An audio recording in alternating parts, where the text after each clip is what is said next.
Estamos aqui com o excelentíssimo doutor José Renato Nalini, presidente do Tribunal de Justiça de São Paulo, mestre da ESA, que hoje veio fazer o encerramento do curso de mediação e conciliação da casa. Bom dia, doutor. Bom dia. O senhor sempre foi a favor da mediação e da conciliação. O que o levou a enveredar por esse caminho, considerando que o litígio já está arraigado na nossa cultura jurídica? Nós estamos vivenciando uma verdadeira epidemia de judicialização, ou seja, todas as questões, mesmo aquelas que poderiam ser resolvidas amigavelmente, através do diálogo, elas são levadas a juízo. E se o processo é considerada a forma mais civilizada de solução de um conflito, ele não é a mais simples, ele não é a menos dispendiosa, ele não é a mais rápida. Então, é muito importante que a sociedade se conscientize de que nós precisamos buscar uma cultura de pacificação, não uma cultura de litígio. É lógico que nós estamos sofrendo os efeitos de uma cultura adversarial, né? A formação jurídica é eminentemente adversarial. O aluno mal ingressa no primeiro semestre, ele já quer redigir peças processuais e isso precisa ser combatido. Então é importante que nós nos aproveitemos de experiências muito bem sucedidas, principalmente na sociedade anglo-saxônica, né? Os anglo-saxãos, eles são pragmáticos e eles desenvolveram um método que a gente poderia chamar de múltiplas portas, não é? Multi-door courthouse, ou seja, nós podemos resolver de inúmeras formas o conflito, deixando o Estado juiz para as questões mais sérias, mais graves, aquelas que realmente precisem desse equipamento, que é sofisticado, que é complexo, é dispendioso e é principalmente moroso. O senhor acredita que, para nós mudarmos essa cultura social já arraigada, seria interessante colocarmos até no princípio da educação do cidadão, escola fundamental e na faculdade? Sim, eu acho que nós temos de começar com as novas gerações, porque a cultura jurídica já sedimentada é uma cultura eminentemente adversarial, não é? Eu verifico que entre os grandes litigantes, a maior parte daqueles que litigam nem sequer tentaram a busca de um acordo. Então, há muitas lides que poderiam ter sido resolvidas administrativamente, não é? E as pessoas já preferem de imediato ingressar em juízo. Então, é importante que nós comecemos a cultivar desde a infância uma tentativa de conciliação, de mediação, de arbitragem, de diálogo, né?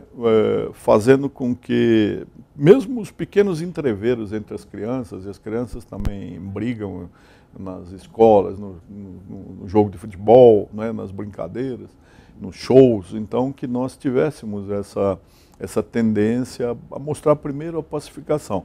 E o profissional do direito, né, o essencial, a administração da justiça, que é o advogado, ele tem que ser formado para pacificar. Aliás, o Estatuto da OAB já recomenda, é um dever do advogado primeiro tentar a conciliação, evitar lides temerárias, né? Mas isso não tem sido a regra, pelo menos é o que explica o invencível número de processos em curso na justiça brasileira. Nós nos aproximamos de 95 milhões de processos. É um absurdo para uma população de 200 milhões de habitantes. Nessa linha de que o advogado é essencial à administração da justiça, nós verificamos que no artigo 16 do projeto de lei 7.169 de 2014, consta que as partes poderão ser assistidas por advogados. Por que poderão e não deverão? O que o senhor acha? Talvez o legislador tenha pensado que há muitos litígios que possam ter como protagonista o próprio advogado. Nós temos mais de 1 milhão de advogados no país, então se o advogado estiver discutindo alguma coisa que interessa a ele, todos nós somos consumidores, então os advogados também, eles adquirem esses planos de TV a cabo, eles são consumidores de uma série de serviços, então talvez o legislador tenha pensado que se o advogado ele já tem informação, e há muitos bacharéis que não prestaram o exame de ordem ou não conseguiram passar, esses talvez não precisassem, não é? Mas é evidente que esse poderão pode ser lido caso a caso como deverão quando a pessoa é jejuna em direito. O projeto de lei prevê a remuneração do mediador e do conciliador. A gente pode ver como uma profissão do futuro? O Tribunal de Justiça de São Paulo, de certa forma, se antecipou. Eu encaminhei à Assembleia um projeto prevendo remuneração para o conciliador, para estimular, não é? Porque nós temos uma experiência muito exitosa, saudável com os sejusques, e nós pudemos constatar que um sejusque equivale à criação de 9 varas, ou seja, há uma economia para o povo que remunera o equipamento justiça, não é? Através desse centro de conciliação e de cidadania, ele resolve muito mais rapidamente sem o dispêndio de uma vara que tem uma equipe enorme de funcionários, sem pensar que a cada criação de um cargo de juiz, imediatamente se cria um cargo de promotor, se cria um cargo de defensor, se cria um quadro de funcionários, aumenta-se a polícia civil, a polícia militar, precisa de instalações, precisa de viatura, uma reação em cadeia, não é? Então, para estimular os sejusques, nós enviamos à Assembleia e mostramos como uma meta prioritária dessa gestão do Tribunal de Justiça a remuneração do conciliador. Qual é a essência que instituições como a ESA devem garantir para que possam ministrar os cursos de mediação e conciliação? Eu acho que nós estamos experimentando alternativas que são sempre preferíveis ao judiciário, à justiça convencional, né? Então, uma escola como a Escola Superior de Advocacia tem mais elementos para ser ousada, para ser criativa, para ser inovadora, porque, em regra, o Poder Judiciário é bastante anacrônico, não é? Fruto de uma formação jurídica que é hermética, tradicional, fixada na orientação Coimbra, que já era antiga quando, em 1827, foi transferida de Portugal para o Brasil. Pouco evoluímos na formação jurídica, infelizmente, nós precisamos de criatividade. E uma Escola Superior de Advocacia tem todos os elementos para mostrar que o caminho é se servir de alternativas, de outras opções. A justiça deve ser reservada para coisas muito graves, muito sérias, mas pacificar, conciliar é obrigação de todos aqueles que têm uma noção de direito. No nosso curso de mediação e conciliação, nós podíamos atender multiprofissionais, só que a procura aumentou muito. Hoje nós atendemos somente advogados, devido à demanda, à grande demanda. Como o senhor vê esse aumento de interesse pela matéria de conciliação? Qualquer pessoa com um mínimo de bom senso, ela percebe que ingressar em juízo é uma aventura, não é? Nem sempre quem tem razão verá o seu direito reconhecido. Até porque é uma percentagem enorme de processos que é resolvida apenas processualmente. A resposta é periférica, epidérmica, é uma resposta que põe fim ao processo, mas não põe fim à controvérsia, ao conflito. O conflito fica, eu acredito, muito mais agudizado, fica muito mais aflita a parte que precisava de uma resposta, e a justiça deu uma resposta processual. É uma dificuldade do advogado esclarecer, informar a parte e tornar compreensiva uma resposta que é técnica, que é fria, que é asséptica e que não resolveu o problema. E ele permaneceu durante um longo período à espera dessa resposta. Então, é evidente que se você fizer um cotejo de custo-benefício, conciliação, mediação, arbitragem e todas as outras fórmulas que são mais de 50 no direito norte-americano e que nós ainda não aplicamos aqui, elas são vantajosas, elas são muito mais eficientes. Eu acho que é esse o rumo que a sociedade tem de tomar daqui por diante.